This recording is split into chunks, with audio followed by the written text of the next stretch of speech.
Hello and welcome back to the AI Business and Innovation Podcast with your host, Daniel Halbert. Today we have a very special guest from Sandler certified sales leader to ultramarathon mindset coach. James has helped thousands of founders and SDR teams turn cold calls into warm relationships. Today, we'll decode his playbook for fearless prospecting. He has systems for driving growth and making habits outlast motivation. James, welcome on the episode. Thanks for having me, Daniel. Excited to be here. James, we spoke in the past, and I was really inspired by your sheer ambition and drive. You see, I approached you early on when I was getting my podcast started, and you offered me some really great advice, which was you got to stick to your guns. There's a lot of discipline involved, and when you can show yourself that you have what it takes in order to conduct a high level podcast, we're going to be back in touch, and here we are. So this is a milestone for Well, me, and congratulations it's on your an success. honor. Thank you. And it'll only continue as we move forward here because my success is tied to the success of my audience. So I want to jump right into the kinds of things that they want to hear about. So let's get right into the first topic. Prospect phobia and the fear of outreach. You have a Prospectophobia. phrase. Yeah, you coined the phrase prospectophobia, and I really feel like it nails this like dread that I know I felt a lot of sales reps feel right before they place their calls. What early signs tell you a team is paralyzed by prospectophobia, and what is the fastest exercise that you can offer them to do, like something quick or something in a short period of time would turn them into prospectophobia proof? Yeah. Well, I think it's important for us to take a step back for a second and understand why people are afraid of prospecting, of reaching out to strangers to try and find an interest or try and find a problem that they can solve. And I think that is, it's always the first step is to figure out why. Why do they feel uncomfortable? Typically, what we'll see in most teams is you'll find, and this could be also from an individual perspective. I mean, if anyone's listening to this, usually when we see sellers or anyone doing any type of entrepreneurial activity, trying to build revenue, they could be an SDR, BDR, salesperson, an AE, and an account manager, even a customer success. It could be a sales manager, a director, a VP sales, a CRO, CEO, or even a president. Now, I know a lot of CEOs and presidents that need to prospect. You'd be surprised. They need to talk to other CEOs and other presidents, right? They need to talk to other C-level to do NAs and to close and tie up big deals. And so for the most part, most people are terrified of talking to strangers. I mean, it's an evolutionary thing. If you think about it, when we were kids, what did our parents tell us? They said a lot of stuff, but there were three things they said to us. Don't talk to strangers. It's not polite to speak about money, and stop asking so many questions. And then, we're getting hardwired that way. And then we grow up and go out to the big bad world. And then what are we expected to do to make a living? Ask questions of strangers about money and making, and how they feel about things. And it goes against our hardwiring. It goes against our human nature for many, many people. And usually what we'll find is you'll find three types of people in a sales team. You'll find 20% of your sales team are typically A players. They're the strong performers. They're pretty fearless. They're very focused on success. They'll do what it takes to be successful. 60% you'll have B players. They're kind of in the middle that get by. And then you'll have another 20% that are C players. They're always trying to shy away from the hard stuff, the more mental stuff that, it scares them, it terrifies them. And sometimes some of them also get into a kind of a victim mindset. So they're blaming everybody around them but themselves for weak results. And we have to understand why these things happen, because at the end of the day, if any of us want to make any money, it's always going to start with a sale. And in order for a sale to happen, an opportunity needs to be created. And for an opportunity to be created, we need to be speaking to people with problems. And in order for us to speak to people with problems, we have to pick up the phone or do some type of a way to reach out to them, to find them and initiate and spark up that conversation. So I'm just reverse engineering everything, right?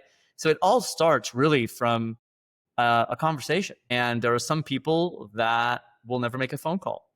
They'll send a ton of emails, they'll send a ton of LinkedIn messages, but they won't pick up the phone. There are some people that know that the phone is king, right? I like to call the phone the money box, because if you press the dialer app, not the other apps, put the dialer app and you dial a number. Guess what? Someone will pick up the phone on the other end, and some of them have a problem that you can solve. And I think the biggest challenge we have right now is that we are afraid.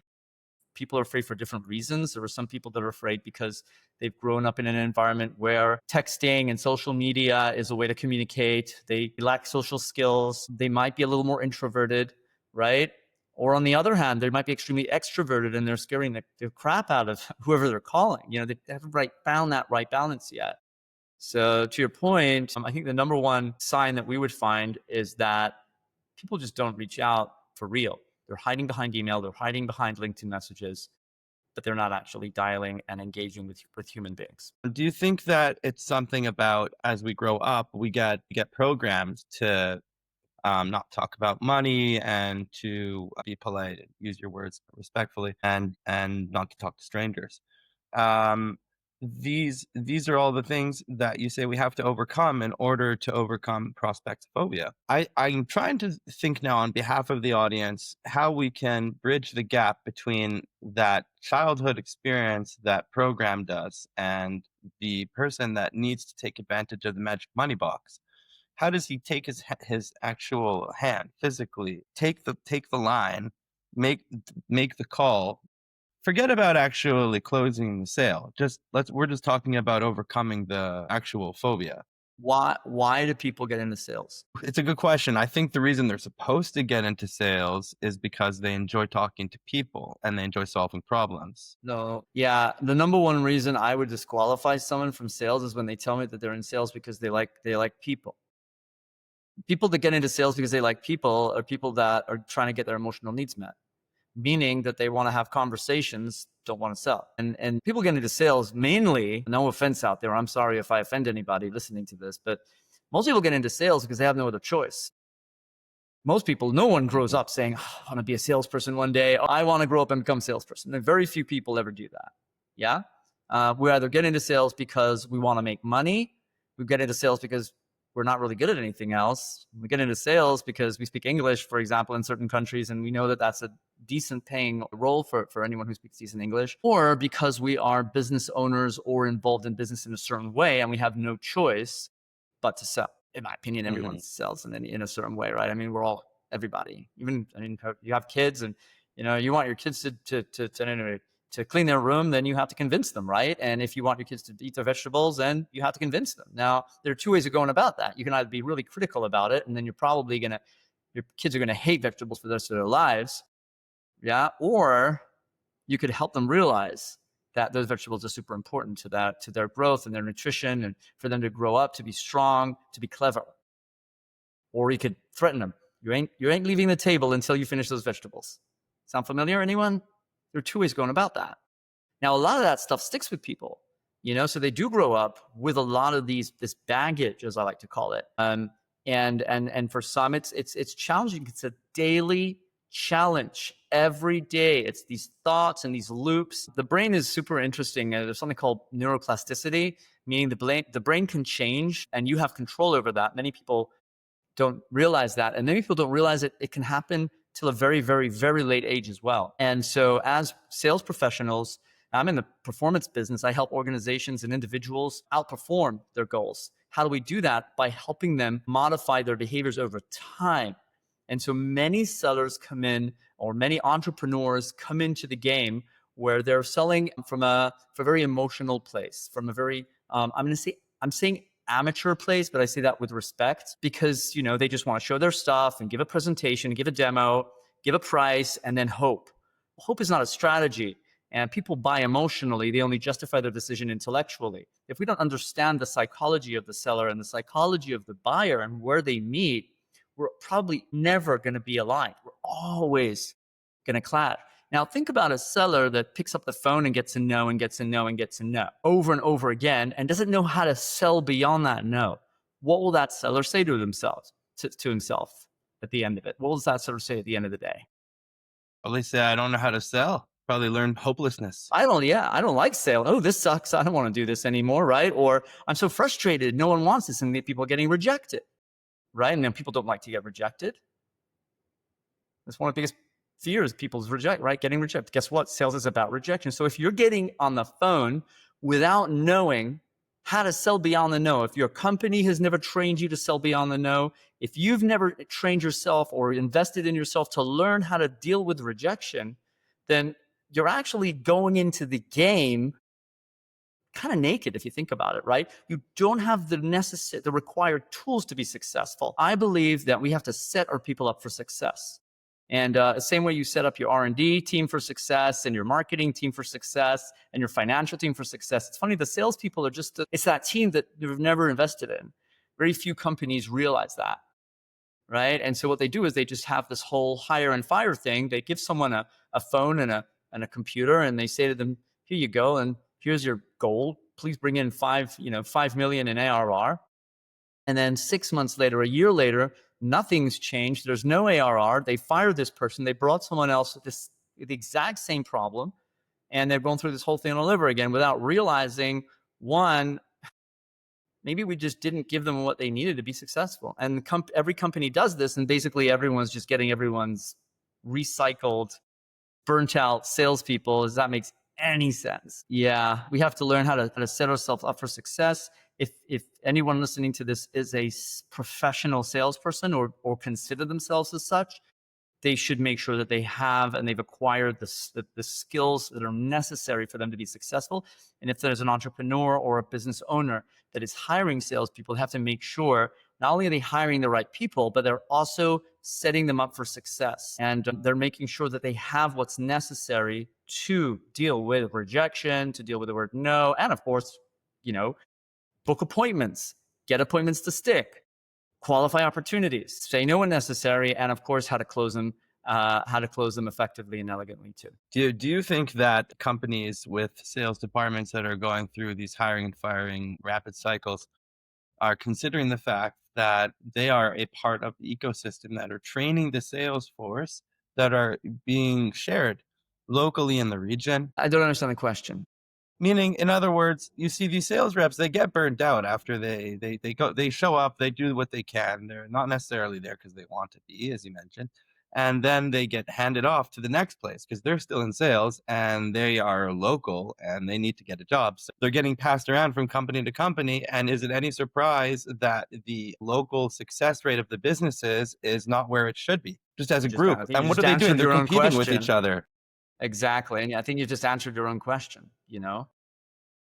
But I'm trying to understand from your point of view, James, could you imagine a world where companies could work together and say, hey, I'm sending you a salesperson because you are really good at this element of what a sales training program needs. And so we'll send him over there. He'll do some work for you. It's really good. Send him back to me when he's ready for some more technical sales, and we'll give him the next level of the training. Have you ever heard of such a concept? So what we do is I'm in the performance business. I work with organizations or individuals. So I have a very robust model where I have clients that come and work with me because they want to be the best salespeople in their company. Their company will never invest in them, and they understand that they've made a conscious and rational decision that they want to be successful. So they invest in themselves over time and enroll our programs so that they can be the number one sales professionals in their organizations. Clients like that, but also work with organizations that do invest in their people, that do invest and build a backbone for sales in their organizations. Most companies don't have a spine when it comes to sales. And so I work with them from a revenue performance perspective, helping them establish the selling process and selling system in their company. And then the training part is actually getting people to adopt the necessary attitudes, behaviors, and techniques in order for them to use this methodology and process in the correct manner so that then they can pull deals across the finish line and be in control. Does that make sense? That makes sense. Yeah. Yeah. Okay. So then so we're already kind of talking about rejection. So when it comes to reframing rejection, what advice or coaching guidance do you offer to your clients to help them break through? Well, again, I'm going to go back to why does it bother them? I mean, that's one Yeah. thing. So one, we need to diagnose why that's happening, and we have ways to do that. Some people are okay with rejection; they understand that it's part of life. Others, for them, it's it's a hit in the ego. It's extremely painful, and some people are okay dealing with it, and some people are not. For the most part, we're not going to get into the science and psychology right now, but for the most part, I'm a strong believer that mindset is king when it comes to stuff like this. Now, when people are in sales, they're going to get yeses and they're going to get a lot of no's. And we believe in getting a lot of yeses, a lot of no's, nothing in the middle. A lot of sellers are okay getting think it overs, getting call me next week, stuff like that, going into follow up mode.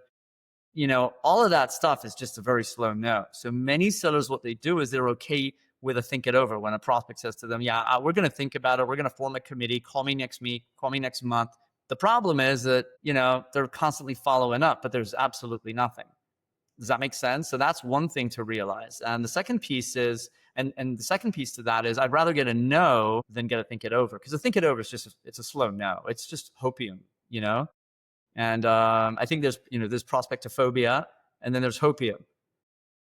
And the hopium piece is like some kind of a imaginary drug we give ourselves, hoping that a deal will fall out the sky. If I look at the phone long enough, maybe it will ring and someone will call me and ask me for what we've got, right? Instead of us actually picking up the phone and dialing it. So I think one is understanding from a mindset perspective, dealing with no's. Also from a mindset perspective is understanding that rejection is part of the game. Rejection is protection, in my opinion. Someone says no to you, they're not saying no to you. It's not personal. I think many sellers struggle with that concept. They take it personally, but it's not personal. It was never personal, and it will never be personal. It was personal if you showed up to the job because you like people. And There you then go. you never want to hear a rejection because you don't want to break the conversation. And it's never ending no because you never want to hit the no. There you go. Well done. Absolutely. Exactly. You hit it. You hit the nail on the head right there. That's exactly what Wow. it's about. Wow. I Yeah. think you just broke me free. And it makes me want to ask you about approach.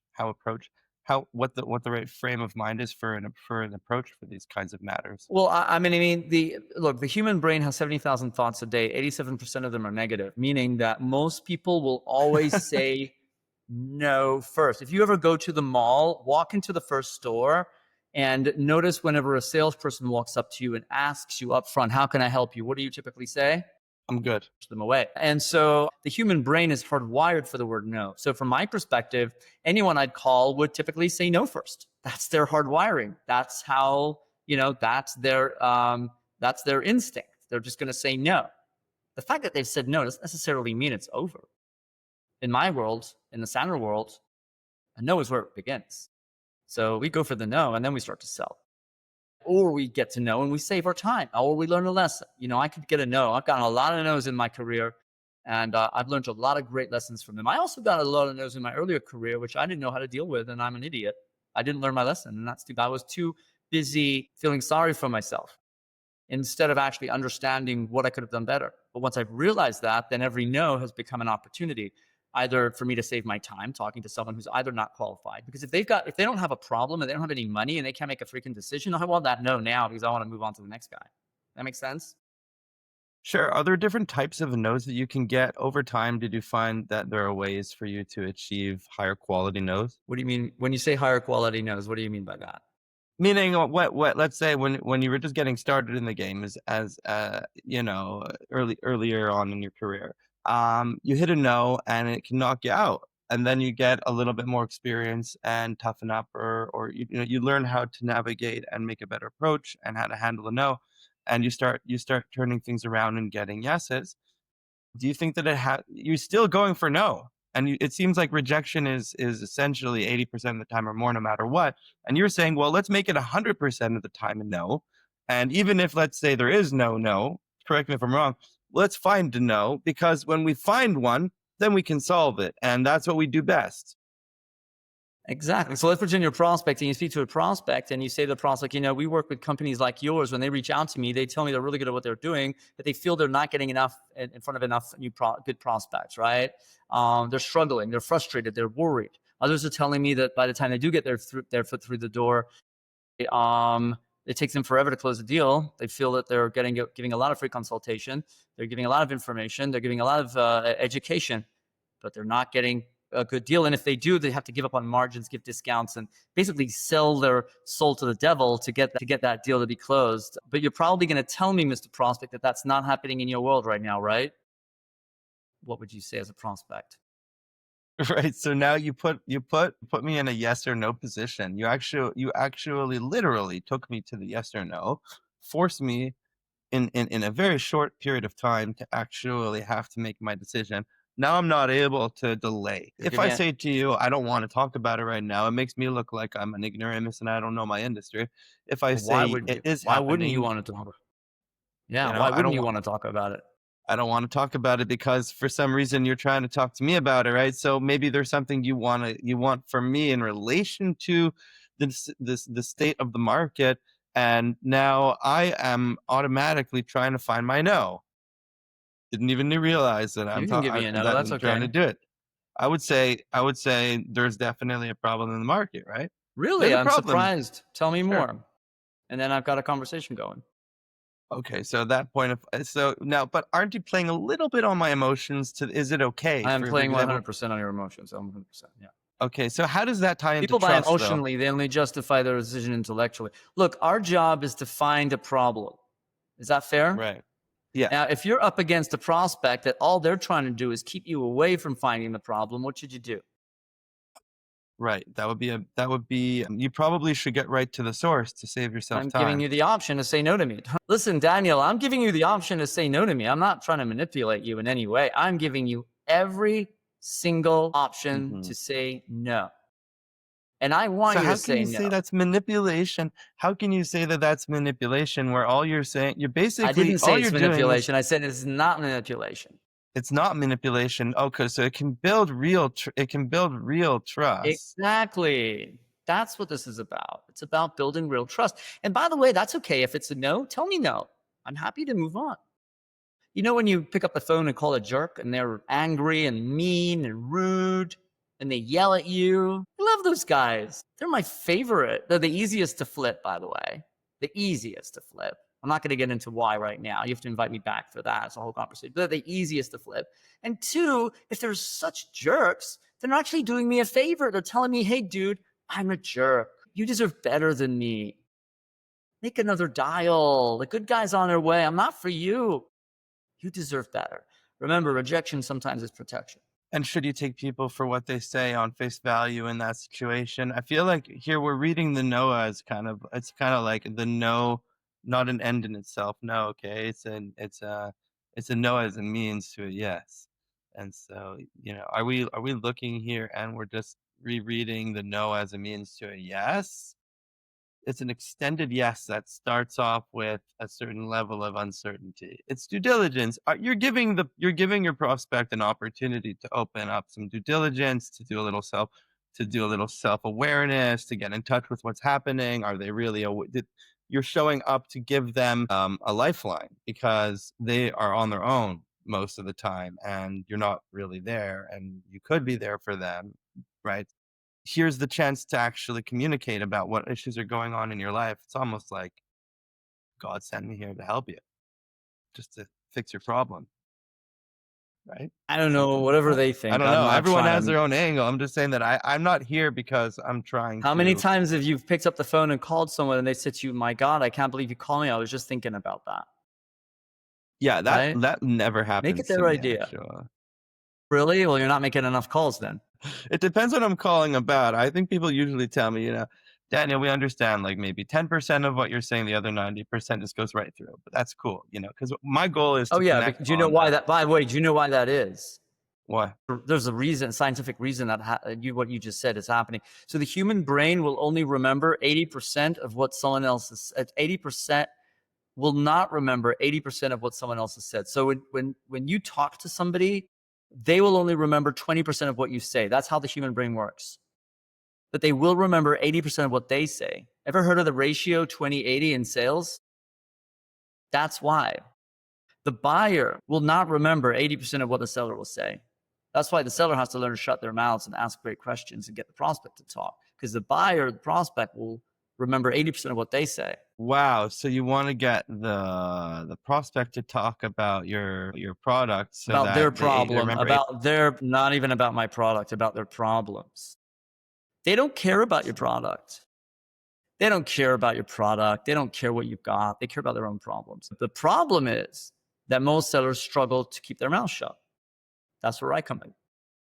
That's where we help our clients actually learn how to ask better questions, focus on active listening, help the buyer realize, help the buyer convince you that they need your product, even if it's an outbound. It's a fully supportive role in a big way. You're really there to just offer support for the buyer to get what they need. And it doesn't even matter if it's your product. It's just a matter of giving them what they need, and you're the connector. Is that kind of a very pure description of it all? Yep, you could say so. Cool.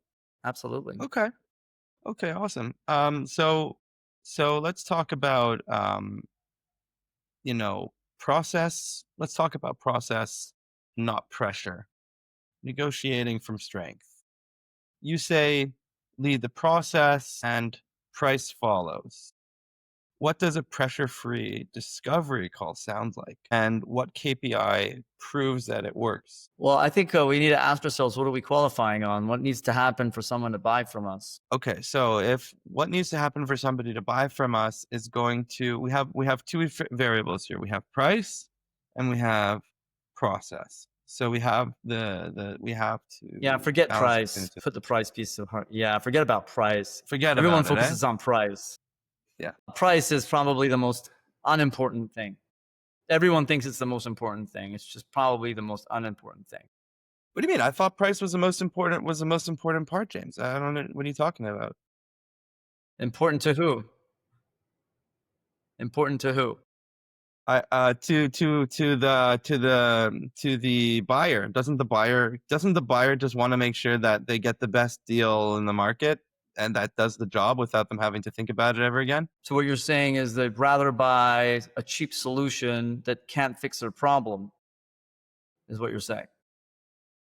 Yeah, like the kinds of buyers that I've come across, not all the time, but a fair amount of the time, they're not really interested in that particular problem. Like, for example, let's say they're a pizzeria and they happen to have a plumbing issue. They don't really want to think about the pipes at all, ever. So it's just kind of it's a non-issue in their brain.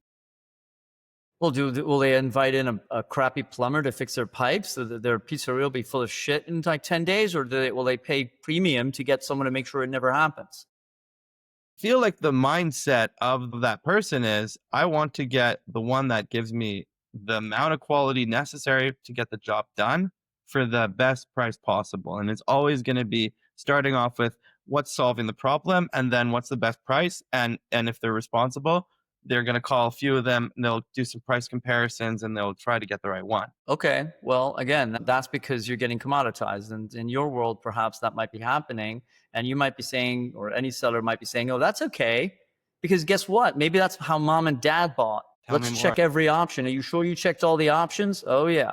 Remember that? Oh, are you sure? We got to money is scarce. We got to be careful with our money. Remember? We can't just, he's expensive. He's a thief. He's expensive. I found someone cheaper.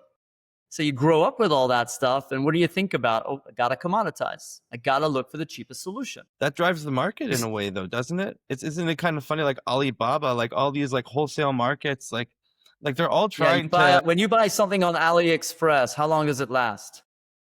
Depends. Its expiration date needs to be after the time it arrives.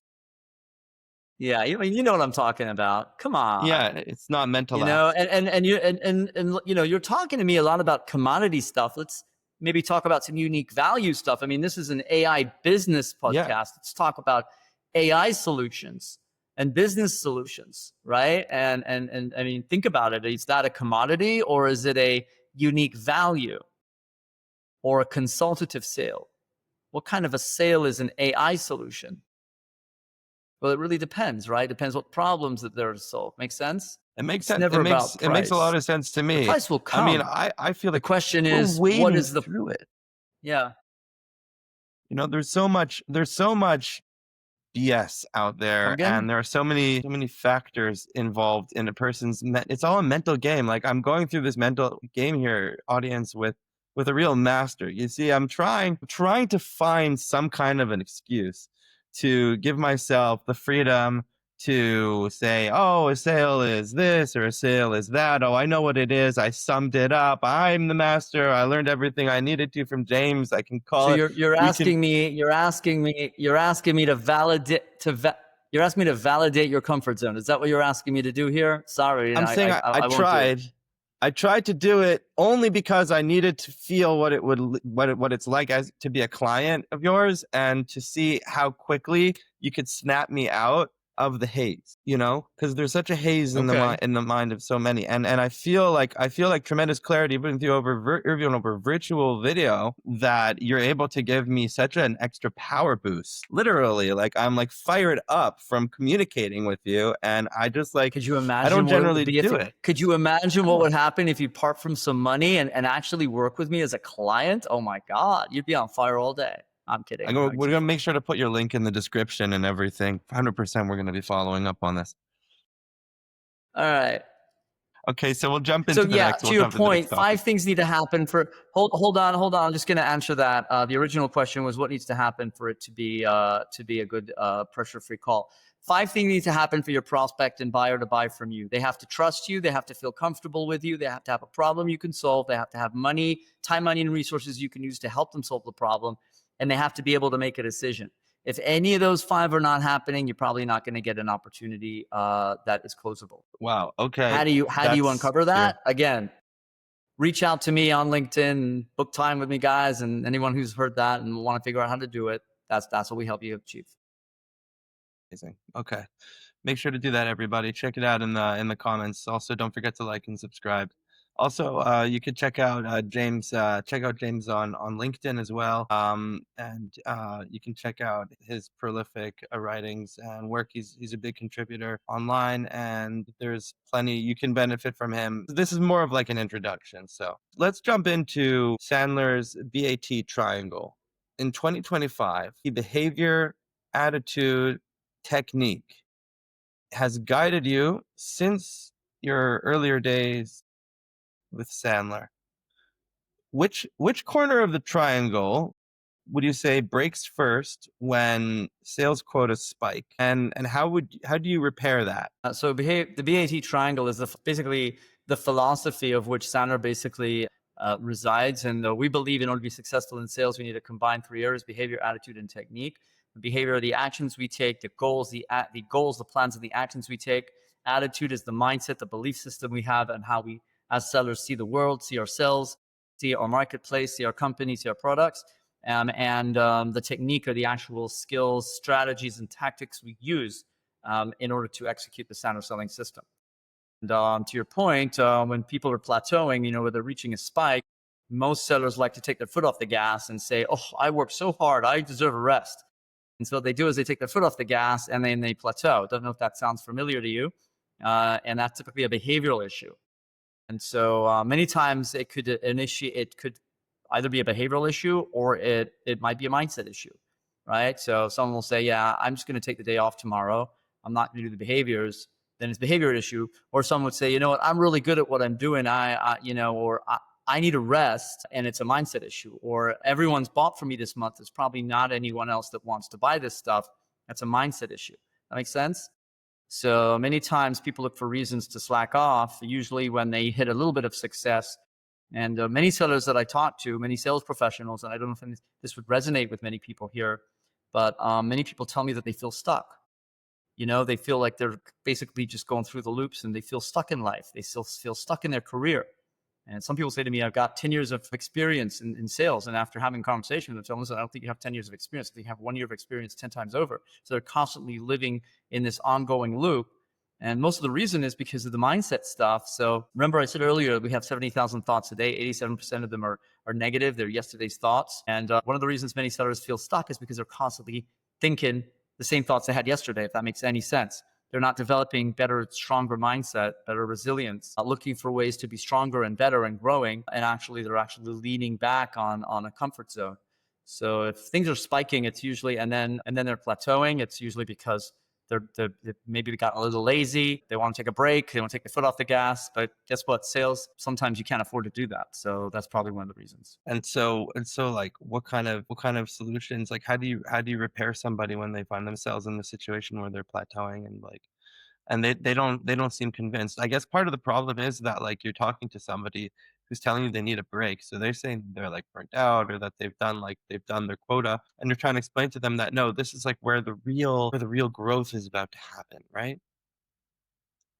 Like, So how do you yeah, give that again, over? I think it's discipline and habits. I say habits over motivation, systems over goals. Motivation doesn't work. It's not sustainable. But if you develop habits and you have the discipline to develop those habits will then carry you forward. Does that make sense? Sure. So if a sales rep is finding themselves in the situation where they're working off of motivation, they haven't developed the habits, especially now those in the viewership, if you're finding yourself hitting a wall right now and you can't really remember the last time that something like this happened to you, maybe you're earlier on in your professional career especially, it doesn't mean that this isn't the path for you. It just means that you've been working off of motivation and you need to switch yourself into different patterns with habits, habit forming strategies, and James can help you with that.